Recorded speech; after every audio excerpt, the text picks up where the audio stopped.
What's up, everybody? I'm Metal Nick. I am Jeff Grindstoffer. And welcome to episode number 56 of Vinyl Bang. Today we are talking about our top 7 re-releases of 2024. Yeah.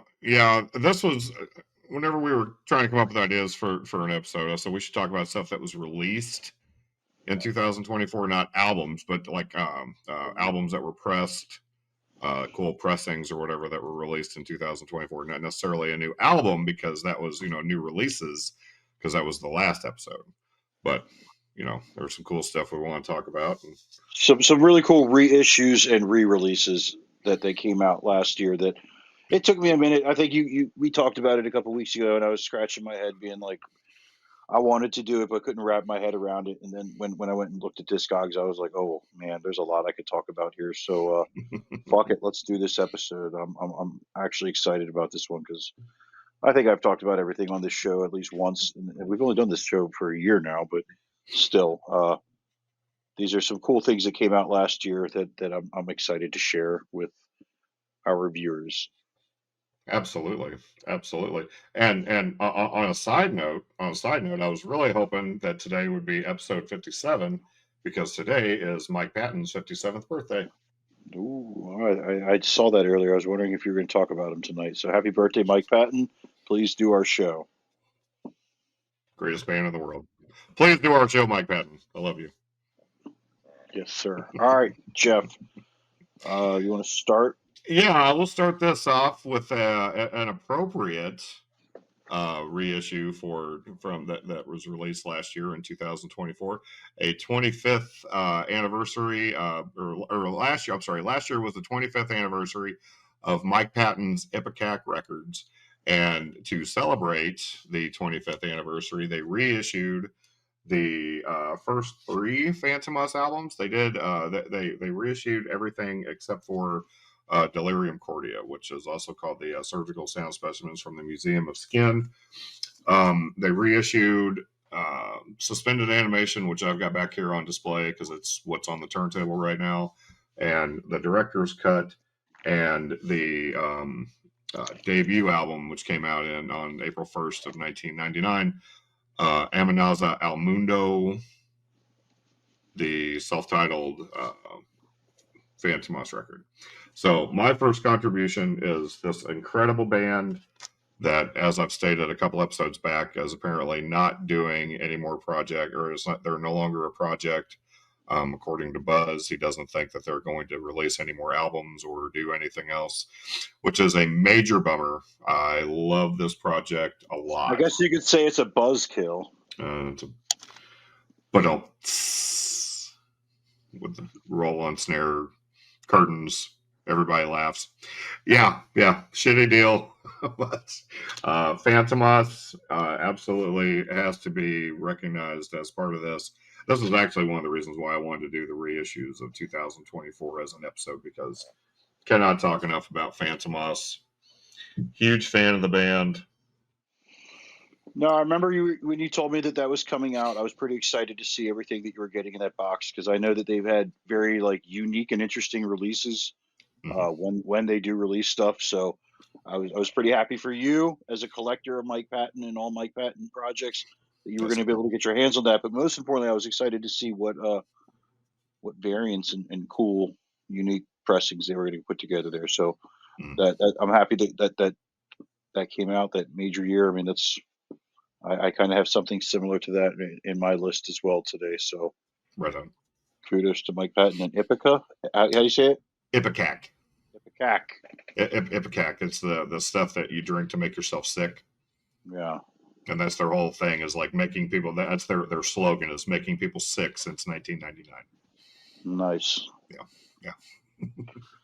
Well, all right. Let me start off with these were I'm gonna do two releases here, but they're by the same artist, and I'm gonna shout out real quick our good buddy Josh Huddleston, Mr. Keep It Wolf's son, because he gave me the heads up that these were coming out. And first one is Every Time I Die's sophomore album, I believe, Last Night in Town. I think that they had an album before this one. Uh, this album originally came out in 2001 on Ferret Records. with a very different cover than this. But this label called Parting Gift Records and Take This to Heart Records re-released this cool looking smear red orange spotty vinyl. Oh man, I lost the. There it is. All right. Oh no. This is the best part of our shows is watching us struggling putting these records back away, right? Yeah. I It think always this is seems harder to do on camera. no, this is exactly. This is what the real thing that people tune in for, not the stories or these cool color pressings of these things. Um, the second one would be their third album, I believe, and it is called Hot Damn. This album came out in 2003, also on Ferret Records. The 2024 re-release on Parting Gift Records / Take This to Heart Records. I think the original. Let me see. Well, they don't have it, but you can probably see it in the center label. This was like when you got the CD and you pulled it out, and there was a picture of these two women kissing. So I guess it was like too risque, but ooh, look at that, pretty cool. There you go. You see the women kissing there. Very That's what nice. the album artwork looks like. Every Time I Die is a really cool fucking band from Buffalo, New York. The singer and guitarist are brothers Jordan Buckley and Keith Buckley. Keith, I don't know the name of his new band. I know Jordan is in Better Lovers with Greg Puciato. Jordan is a really cool guitar player, really cool artist, really fucking cool artist. But these two records in the early days of me going to shows, a lot of my own, I saw Every Time I Die quite a few times. And these guys were, especially the guitarist Andy Williams, was extremely nice to me. And I got along really well with him. He's now a professional wrestler on AEW. But Josh knew that I liked these records a lot. He recommended them, and I was very lucky to get them because every time these get repressed, they sell out quickly and they resell for a lot of money. And I don't like paying double for them. But I really like these two albums a lot. I'm very happy to add them to my collection. They are like some of these must-haves in my collection that I will talk about more later on in this episode. Thanks to my co-host who let me know about a record that I'm going to talk about in a little bit here. But that is my number 7. Nice. Nice. Very nice. Yeah, I never really got into Every Time I Die. I mean, I've dabbled in them here and there, but I was never like a big fan or whatever. But I mean, I've liked what I've heard. I've just never really, I should have taken the mentioned this, but plunge in. those two are the ones that I really like the most. The one after Hot Damn was called Gutter Phenomenon, and I remember buying it and just didn't feel it so much. And I had a couple friends tell me it's like, oh no, that you should keep listening. Like I know a lot of people like them a lot. It just they didn't. As time went on, their albums just didn't like really resonate too well with me anymore. And it's not to say that they're a shitty band in any way. Like I would see them live I kept seeing them live multiple times, and they're still a great live band. They're not a band anymore, but just I'm not going to sit here and act like and say anything like that band sucks. They weren't writing music that didn't appeal to me anymore. Mhm. But they had a big following. They did really cool things for their fans all the time, and but for me personally, those two records were really the only ones I really liked from their collection, and that's why I had to have them in my on vinyl at least. So Absolutely. Right on. when somebody hits me up and said, "Hey, do you have these?" and I don't, and I see it and they're affordable, I will buy them. Which I said we will talk about later on in the episode. But moving on, Jeff, number 6. Number 6. Yeah, I guess I should have mentioned that we're going to do 7 albums apiece. But whatever. Nick saved the day once again, and go ahead and tell everybody we're going to do 6 piece. My second pressing that was released last year is a compilation from a band that I discovered, and I've talked about. I guess this is the third or fourth time I've mentioned them, these guys on Vinyl Bank. But I am a huge fan of this band. I am looking forward to traveling to seeing them at least 2 or 3 times so far this year. I am referring to Peeling Flesh, the compilation 3-year peeling spree. As I've stated before, I believe these guys have only been a band for 3 years, and I guess they just hit the ground running and started releasing stuff right out the gate. And I cannot get enough of this project. This compilation itself consists of 33, 33 tracks spanning countless demos and splits and everything, and it's just well worth the. I think I got this for like $25 with free shipping on Amazon. It just, I could not pass it up once I got into this band and started, really getting into them. It's a clear splatter, a clear blood splatter, which is very fitting for the peeling flesh, the blood uh, aesthetic or whatever. But this is absolutely one of my favorite releases from last year that was not an album. This thing has gotten quite a few spins on the turntable. Uh, yeah, huge fan of this band. This artwork and just everything about this band. Peeling Flesh, Holy uh, shit. 3-year peeling spree. I believe they're from somewhere in Oklahoma. I want to say Oklahoma City, but I'm not entirely sure. But they are somewhat local, not really local. I mean, they're like 5 or 6 hour drive for me to get to Oklahoma, but local enough for me. But yeah, huge fan of this band. Very Awesome. thankful that I came across them and started really getting into this band. Um, I got to keep an eye out for this band. That's some cool artwork. yeah, definitely worth checking out. Um, yeah, they are fucking rad. Oh I yeah. got those guys every chance I get. I'm a fan of Peeling Flesh. And this was a band that you discovered from everybody's end of the year list, or you just Yeah, happened yeah. Several people were posting their Spotify Wrapped end of the year thing, and I saw one guy post it, and I was like, oh, Peeling Flesh. I've never heard of them or heard them. I've seen the name kicked around a couple of times, and then 3 or 4 other people were also saying that they were in their top 5 artists or whatever for the year, and I'm like, I have to listen to this band. Apparently, I'm missing out on something, and I was, but I'm not anymore. Awesome killer, band. man. Awesome band. Oh yeah. Keep an eye out for that. Yeah. Alrighty, my number 6 is part of the, I guess, Interscope monthly subscription club thingamajig, I believe. I guess when you sign up, like Third Man Records has this, and I think a couple other labels, but Interscope re-releases a lot of like classic albums, and this is an album that came out when I was, I guess, a senior in high school. Yeah, 1999 on Interscope Aftermath. Eminem's Slim Shady LP. This is the expanded edition. This is a really cool one. So when you open it up here, this is the original art, cover art. Mm-hmm. It's got 4 records. Ooh, a poster is just falling out here. Fuck it, it'll let you fall on the ground. But it's got this huge gatefold. The cover here, you can see, slides out, and oh, there you go. I'm sure everybody has seen that before. Yeah. Yeah. Um, I can't remember the colors. Blue, red, and yellow, I think, are the color of these vinyls. Everybody wants to see all that or not, but yeah, this was an incredible record. I remember a friend of mine was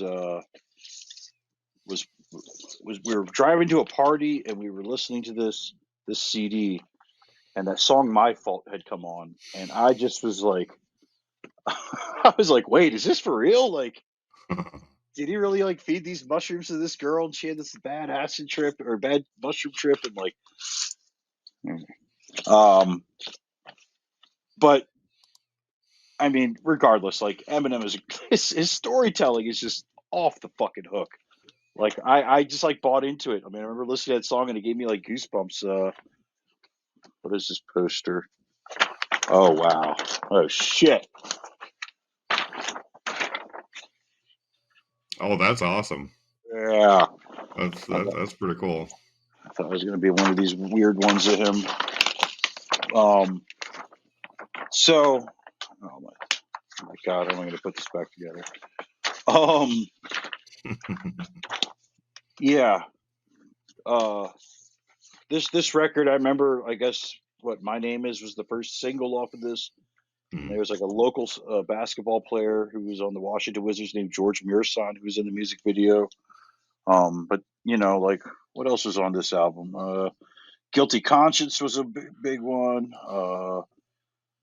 Role Model, Bitch, My Fault was the one I liked. That Ken Kniff song. I mean, like, I remember the first time hearing that, being like, "Oh my god!" It's just a skit, but as the world turns, I'm shady.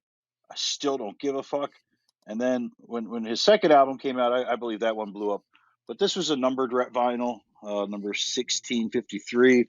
I think uh,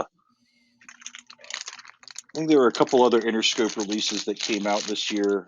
I know, like, I think Nine Inch Nails did one. No, I know Nine Inch Nails did one because I have one because I saw Jeff got one, and I was like, and I still hadn't owned a copy yet of that album. But this is my number 6. This album was incredible. Eminem, the Slim Shady LP. Like, this was most of the world's introduction to Eminem before a lot of people went a little nuts for him. But I like this album a lot. This was a cool hip hop record, and definitely something that I needed to own on vinyl, and I'm happy to have it.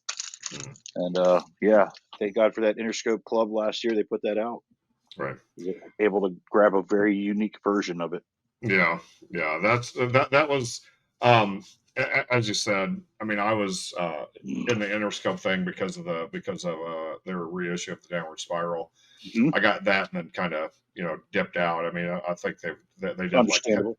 Helmet's Betty after that, and then I think after Betty they did the Slim Shady thing. And I had that as a kid, the same as you. I mean, it was a year after I graduated because I'm older than you. So in '99 I was out of high school, but I do remember the day I bought that album and listened to it and was just like enthralled by it. It was everything was all about Slim Mm, Shady, Eminem at the time, and yeah, that's an yeah, album I don't own on vinyl, but I should, and I need to have that on vinyl. it made you believe everything he was rapping about. I mean, when the next album came out, that Stand song came out, it was just like, wow, like Right. uh, just good storytelling, I think. Alrighty, number Right. 5. Number 5 is an album that I have been waiting to own on vinyl for about as long as I've started collecting records for the last 15, 16 years. This is an album that is important to both Nick and I uh, for various reasons. I mean, we've discussed this whenever we've brought this album up before. Um, a lot of our background is because of this band, of this project. um, After they released this album, they became Lamb of God, and the rest is history.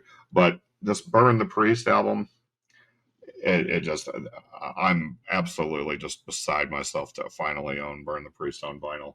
The only way to get this before Revolver, I believe, is the one that issued these last year, was to buy the Lamb of God box set that came out in 2011 or 12 or whenever it was. It was the only way to get this on vinyl. And one of these days, I'm eventually going to get that box set just so I can have a pressing of this that doesn't say Lamb of God on the spine, because it still kind of irks me because they weren't fucking Lamb of God at the time.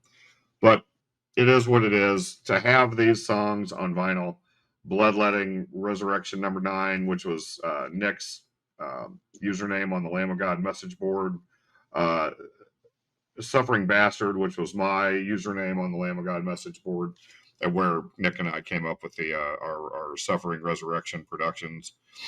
Um, yeah, a lot of history behind this album, and I don't know if the box set, the Lamb of God box set, if that has the original version where you hear Randy take a breath at the very beginning. So that would be something also worth looking into to see if that was a difference in those. And I also, At that point, they had already remastered it. you're probably right. But also, I don't know if that has the original cover, or if that would still be the same cover for the. No, no, You don't think? no, it's censored by them. Sucks. Mm, But regardless, this is a great album. This is one of those albums that whenever I can't find something else to listen to, I will listen to Burn the Priest, just because it's so good from beginning to end. that's why they changed their name.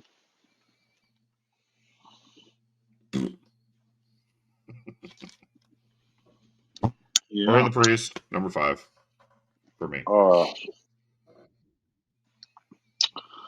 yeah, some good stuff. Good memories listening to that record. Great band, good people. Absolutely. Yeah, Randy Blythe, do our show. that would be awesome. That would be fun. Alrighty, I'm still holding this. Number 5. Take it out. I could have done that the whole time you were talking. This is a album that originally came out in 1998 on Def Jam Records. Thank you to Vinyl Me Please. They put this out this year. I'm talking about DMX's "It Is Dark and Hell Is Hot." You can see he's got that little reflecty stuff there. Anyways, um, came with this OV strip and this weird poster in the back.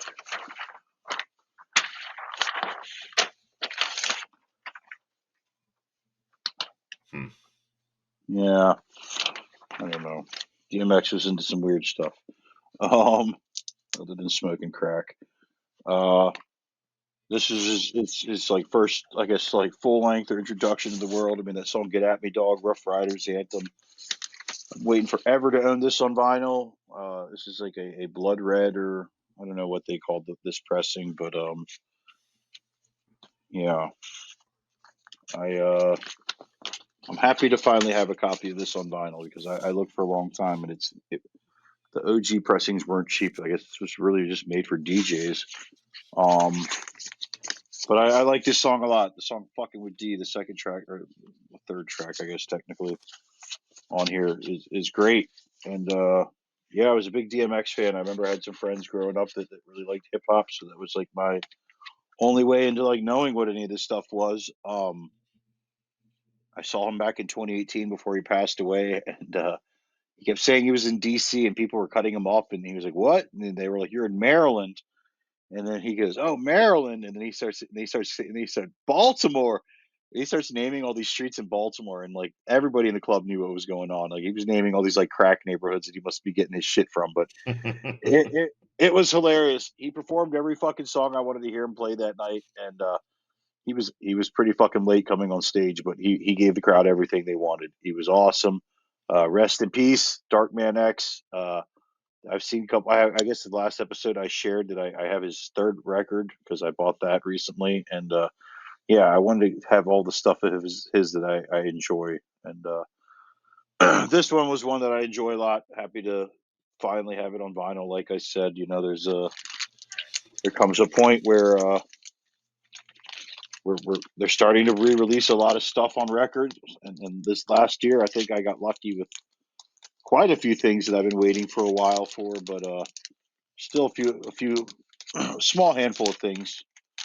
I know. I just read that the band Nevermore is getting back together, and I'm hoping that they realize that like their two most popular albums have only been pressed on vinyl once, so got to give the people what they fucking want here. Oh, I mean, come on. Yeah. Oh fuck! I forgot to put the Obi strip in. One of the downfalls of collecting vinyl. So much shit to put back in the package. So much to deal with. I don't even know why I have records. Let's see if I can do this without. No, it's just gonna rip. No. Anyways, Jeff, what do you have for number 4? This album was released in 2004. The 20th anniversary edition was released in this extravagant,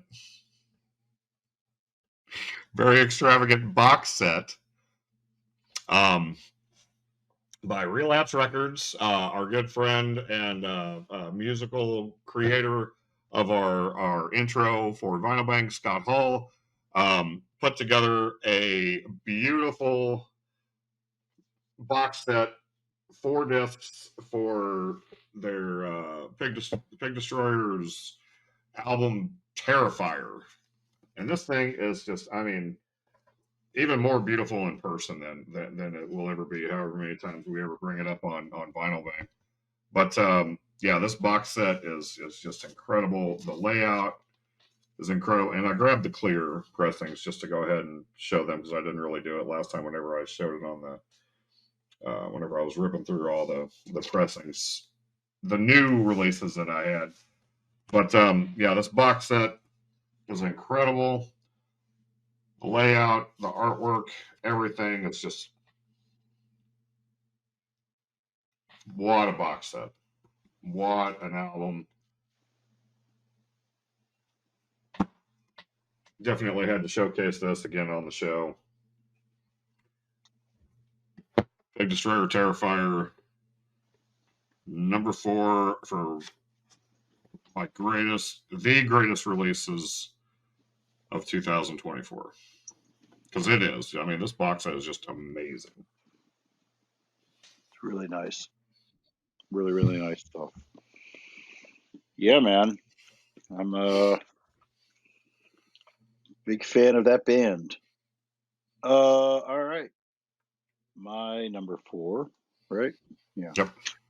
My number 4 is another one of those situations where I'm just sitting at home minding my own business, and my co-host hits me up. He's like, "Hey, buddy, do you have this record?" And I'm like, "I fucking don't." But how did you know I fucking wanted that? He's like, "Well, I was being nosy one day, and I was going through your want list on Discogs, and I saw that you were looking for this, and then it popped up in my shit." So I don't uh, sound like that.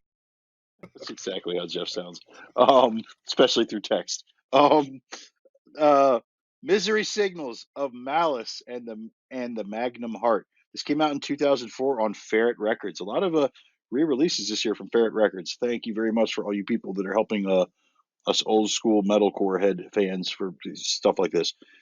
This is a very awesome record. This is, if you've never heard of this band before, I'm going to say it's metalcore because that's exactly what it is.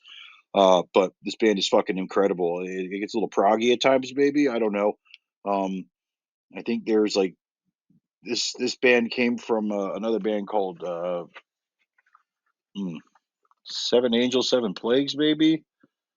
And then there's another band. I think I'm pretty sure there's some weird association also with. I don't know. I'm just gonna give people the wrong information on the show, but this is a tidal wave pressing, limited to 300 copies. It looks a little blue to me.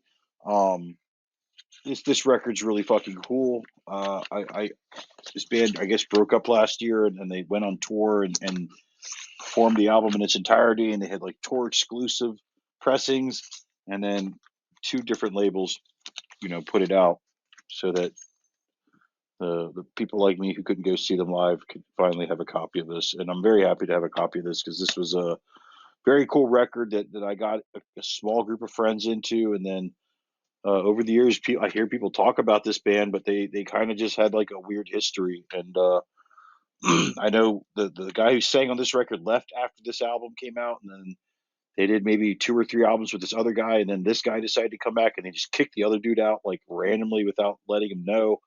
Uh, and it kind of fucked with him apparently, but I think there's like a whole like blog written about it. But anyways, um, Misery Signals of Magnum and the Malice Heart. This is a really cool record. This is just when I talked about it when I finally got it in the mail. I bragged about this is one of those like must listen to albums of 2004, and this is a really cool release. 20 years later, I was able to finally get it on vinyl. So thank you, Jeff.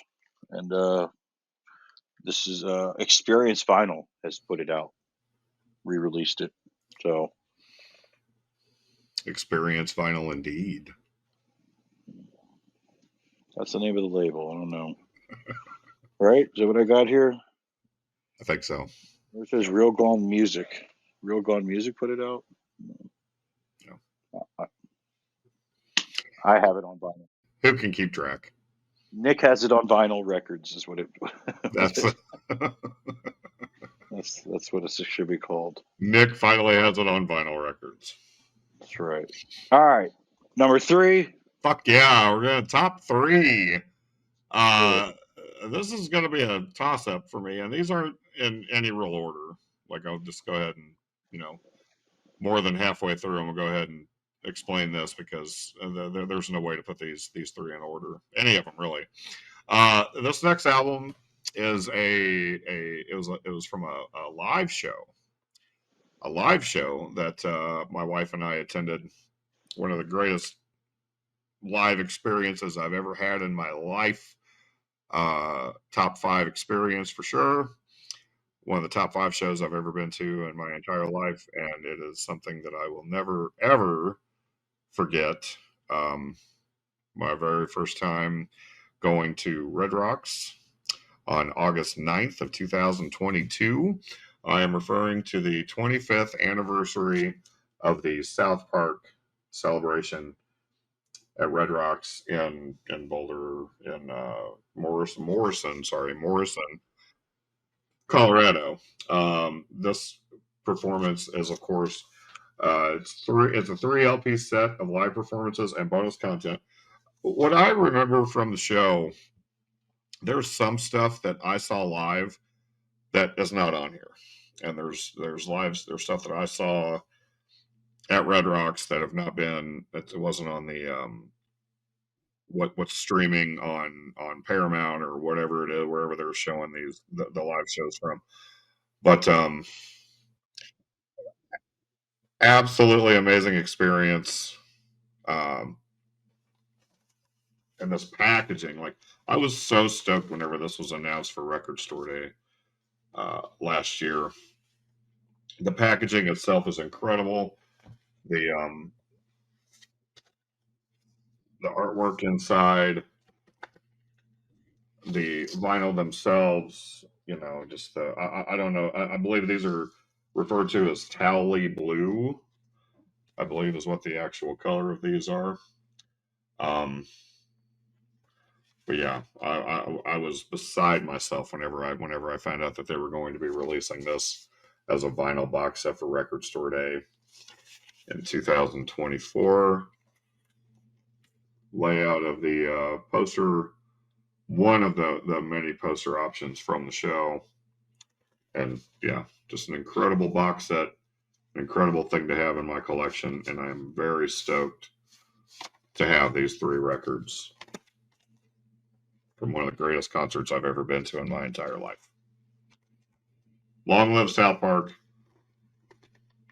And for those of you who haven't caught this before, um, the name of this show, Vinyl Bang, comes from the reference, or is a direct reference to the South Park episode Finger Bang.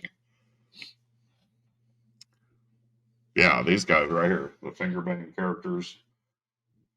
Finger Bang Bang, Vinyl Bang Bang. Yeah, long live South Park. Long live Matt. All hail the house of Matt and Trey.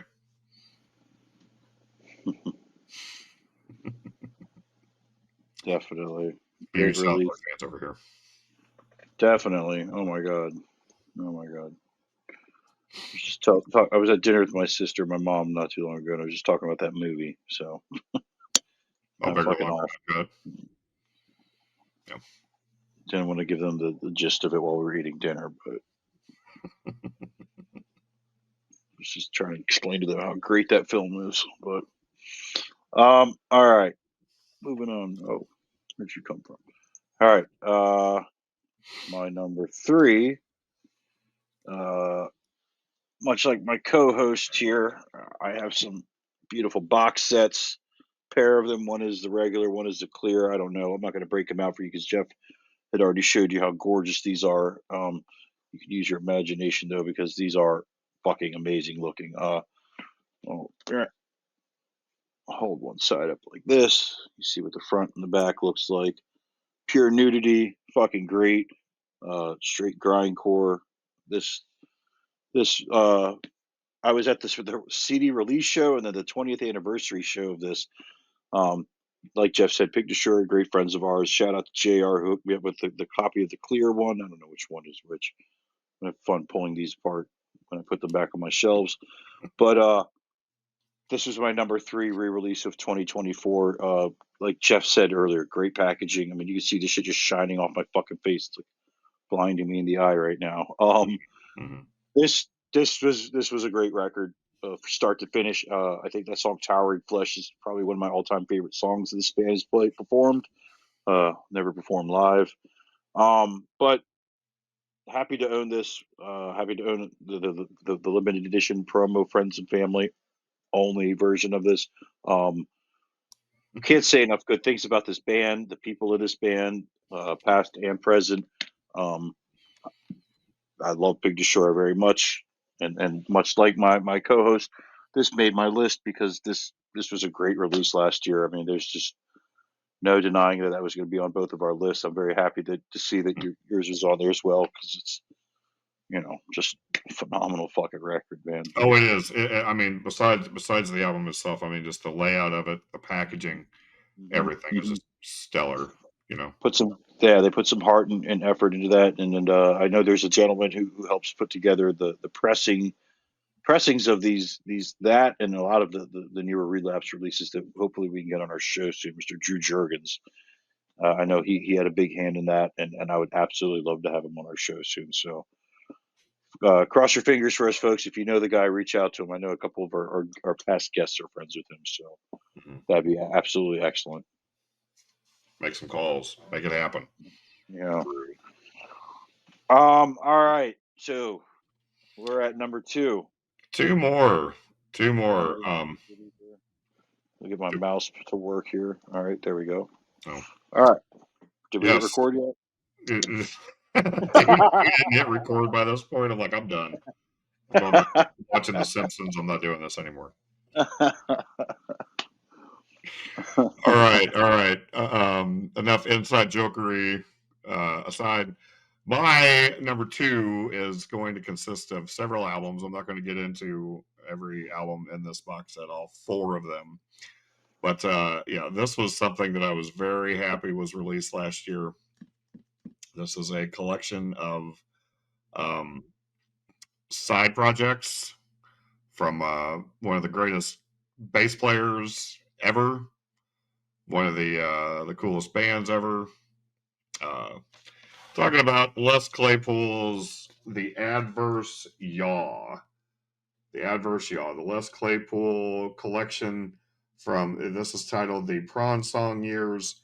It features, I'm not going to hold up the cover the entire time just to get the glare off this thing, but this consists of, as I've said, four albums in this awesome box set. The first is the Colonel Les Claypool's Fearless Flying Frog Brigade, where the first set is just Frog Brigade songs, and set number two is Pink Floyd Animals. Sorry, yeah. Set two is this is three discs, and I'm sorry, no, this is three discs. I'm so confused as to what's going on right now. A lot going on with this layout, everything. This is an incredible thing to have on vinyl. I believe that's the third time that's been pressed on vinyl. I own the second repress, but not the original. Anyway, moving on. The next album featured in this is Colonel Claypool's Bucket of Bernie Brains. This is titled The Big Eyeball in the Sky. Now, what this band consists of is Claypool, Buckethead, Brain, which was the drummer for Primus during the Brown album and Antipop years, and I cannot remember this bass player's name. He is a big deal. I feel horrible about not being able to remember who this guy is.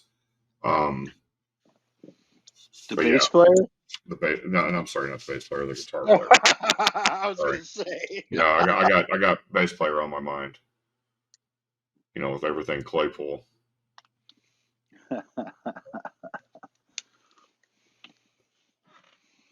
Sorry, Claypool bass, Buckethead guitar. Bernie Worrell is the keyboard player. Way off on this entire fucking thing. I almost want to start this over. Brain on drums and Gabby Lala on backup vocals on a couple tracks. But this is a cool album to have. Big Eyeball in the Sky. Colonel Claypool's Bucket of Bernie Brains. Up next, there's another Claypool Frog Brigade, The Purple Onion, a full album of just original Frog Brigade tracks, which is really cool. And then two of these the two solo albums from Les Claypool of Whales and Woe and of Fungi and Foe.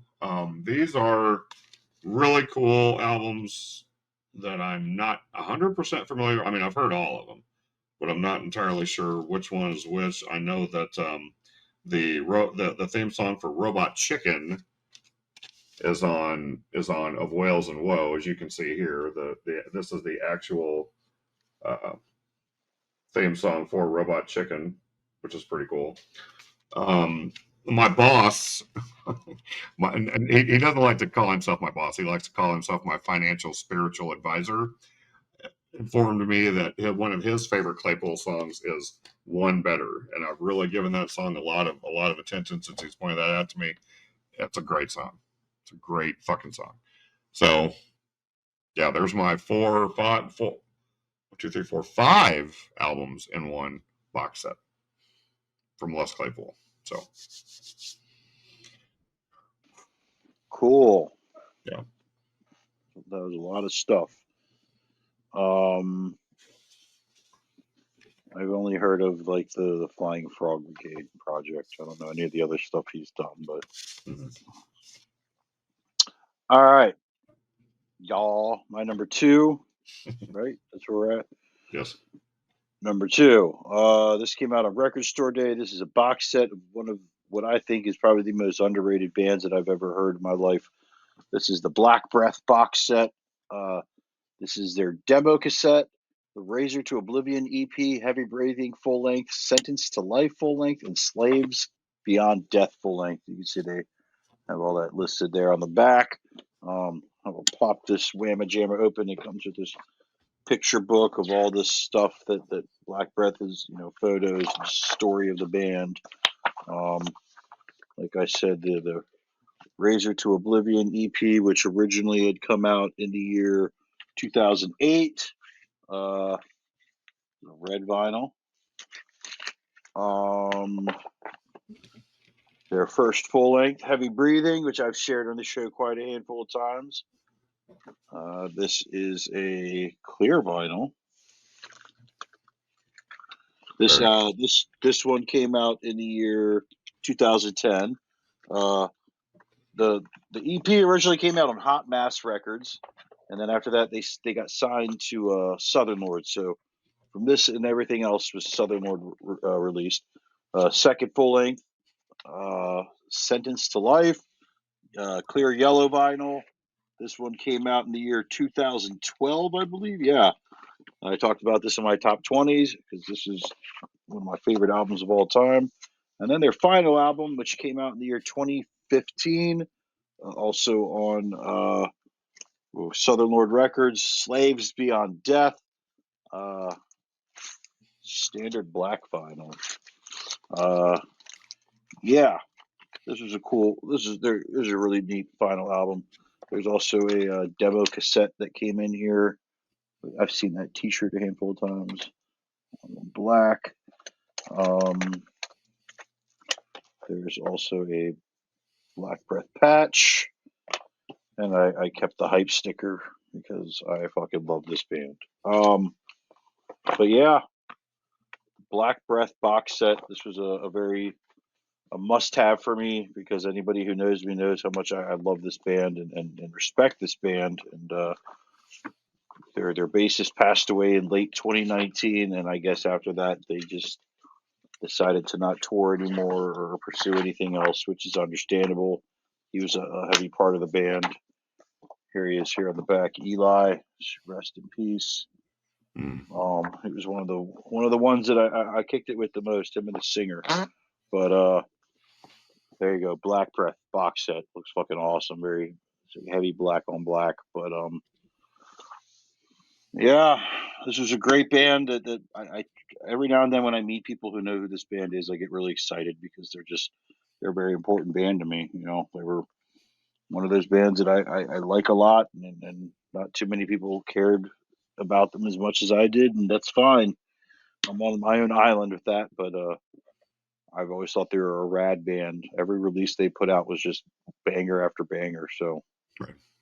I was very happy when that box set came when they announced it was coming out. I had no doubt that it was like I could fucking sleep in for hours and get this, but I still got up early and picked it up because I don't know about that South Park. I knew I wasn't going to get that early. That was Mm, going to sell out was my point, and right. I refused to to pay double market. So Right. Fucking all scalpers. right, it's like the Swifties. Anyways, moving on. Number one. That's getting cut out, if I remember. Number one. Number one for the top releases of 2024. I am going to start the episode with a Mike Patton album, and I am going to end my section, my part of the show with a Mike Patton release.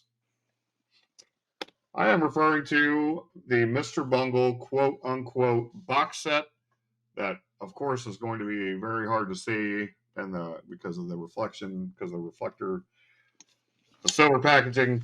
The quote unquote box set features the three major releases from Mr. Bungle: the self-titled album, Disco Volante, and California. Um, Disco Volante, the first disc, side one, features a previously unreleased track called Mind Emissions, which, upon listening to it, is just like the song was actually taken and shortened down and inserted into. I can't even remember what track it was on. I'm going to get a lot of shit for this, and I feel like shit not knowing the actual track that it's on. But So much for Mike Patton doing our show. yeah, so there's that. And then the California reissue features a previously unreleased track called Nosterces. Nosterces. Gnosterces. I don't even know why I'm even trying to show it in the camera. I knew it wouldn't show up. Mr. Bungle, quote unquote, box set from 1991 to 1999. There are three major releases. The albums themselves, nothing really different about the artwork. The artwork is still the same for all three albums. But who doesn't like looking at Mr. Bungle albums? Huh? Mr. Bungle, everybody? Everybody here a fan? Mm-hmm. Love this band.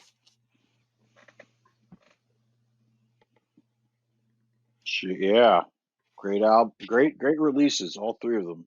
Yes. I've never checked out the demo, but I know that some people like it, some people don't. Yeah, it's not for everybody. I dig it. The Raging Wrath of the Easter Bunny. I dig it a lot. Alrighty, well, that was Jeff's number one. My number one is, can you figure it out? It's not. It's not L Communication. No communication. No, no. Because it's Um, behind you. behind me, yeah, that did come out.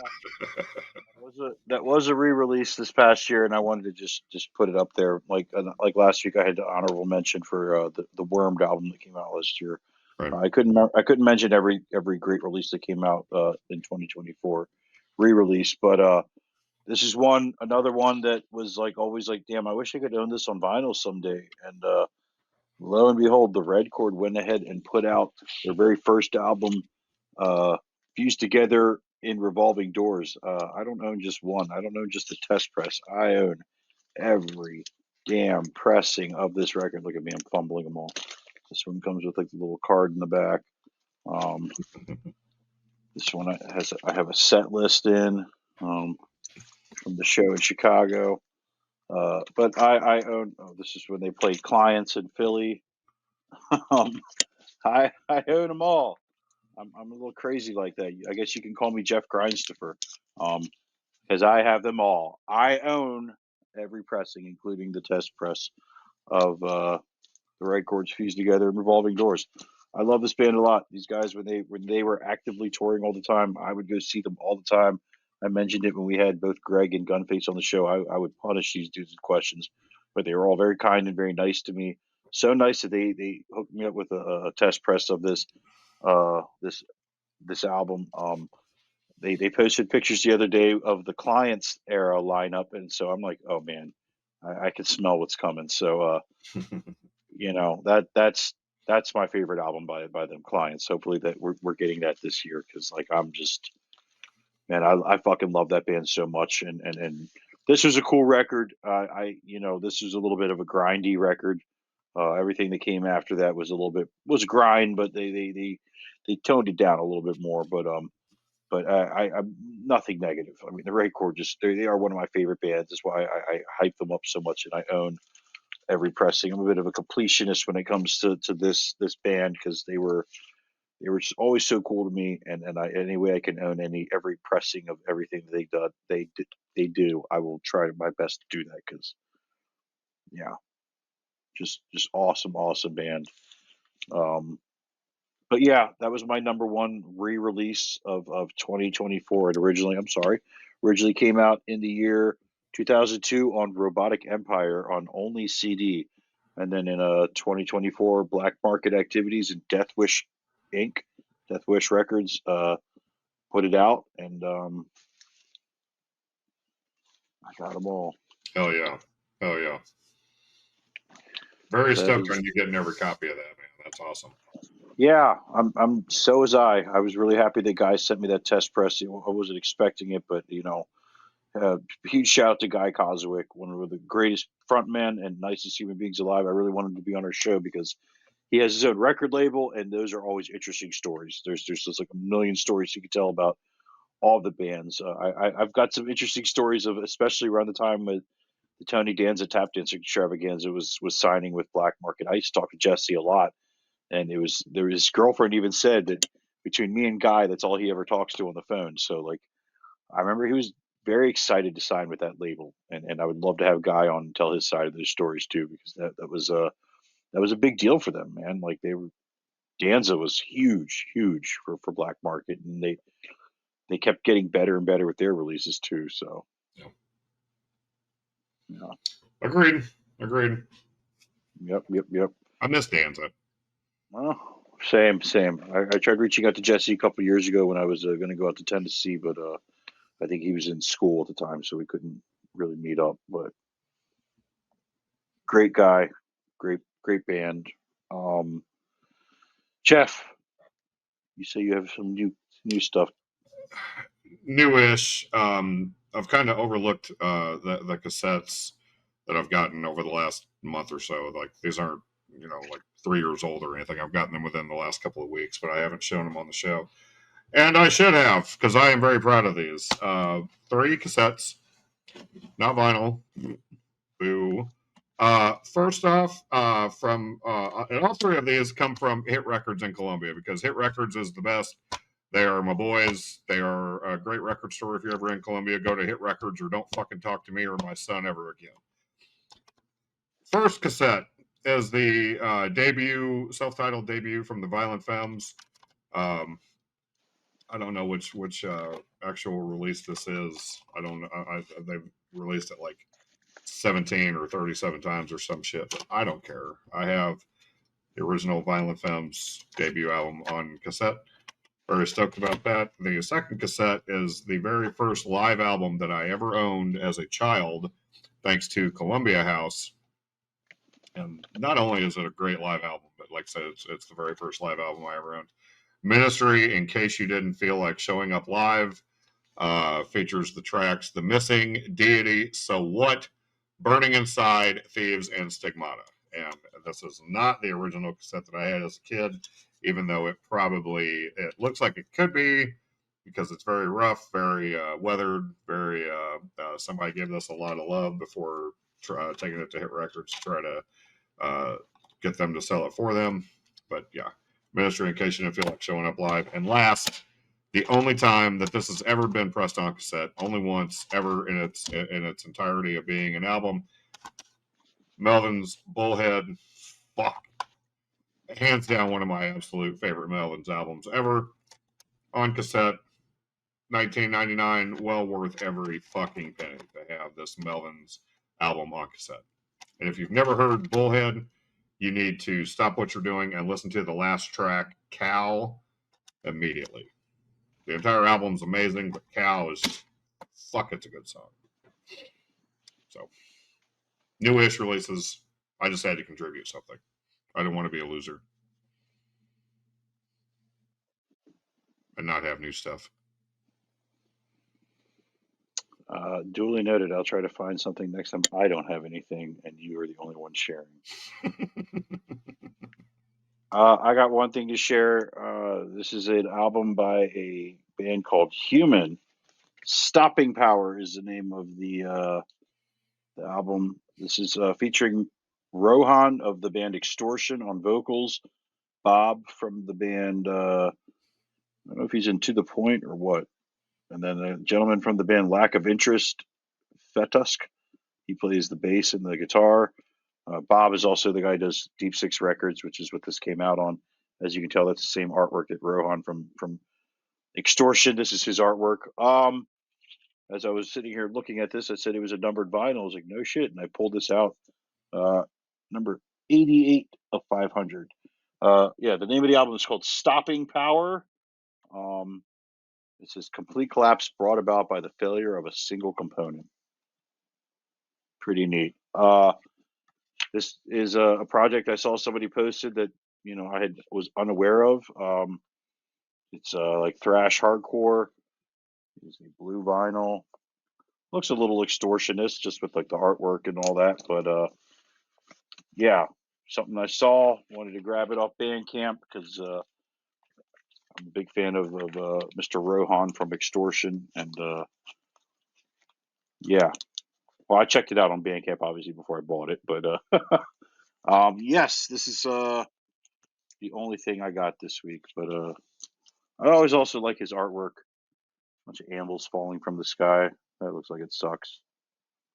Yeah, that would be shitty. But yeah, that artwork, now that you say it, is very, very extortion feel, very extortion-esque. Mm-hmm. And Bob Deep Six plays drums. Mm-hmm. I've never heard of this project, but I am going to listen to it as soon as we turn off the cameras. Check it out. It's pretty thrashy. It's awesome. I like it. Yeah. I'm very, very intrigued on that. That's fucking awesome. Yeah, it was just something I saw randomly the other day. I was like, "What?" So I bought it, or like I said, I checked it out first, and was like, "Oh, is it on vinyl?" And I was like, "It is." Well, shit. And then as you're sitting there talking, I'm looking at the hype label, and it said limited edition hand numbered. I'm like, "Is it?" I didn't see that, so I'm like flipping through it, and I found that little thing slipped out, and I was like, "Fucking A!" So yeah, pretty nice score. Fucking A.